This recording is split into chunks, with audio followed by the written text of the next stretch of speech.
The Indian Air Force's fleet of light combat aircraft Tejas trainers expands as Hindustan Aeronautics Limited prepares the 6th trainer aircraft, LT-5206, for delivery. These trainers facilitate pilot conversion training, bridging the gap between earlier generation aircraft and the advanced Tejas Mk1A variant. The expansion signifies progress towards self-sufficiency in training pilots on indigenous fighter jets.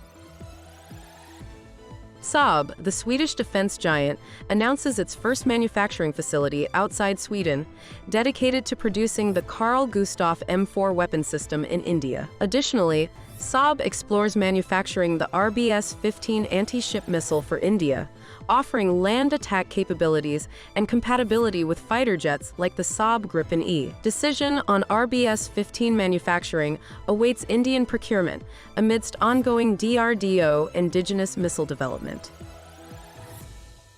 The Defense Research and Development Organization's Gas Turbine Research Establishment initiates crucial engine development programs for India's defense. Lack of a flying testbed poses a challenge, prompting GTRE to propose repurposing in service IL-76 aircraft operated by the Indian Air Force for engine testing, showcasing innovative collaboration to bolster indigenous defense capabilities.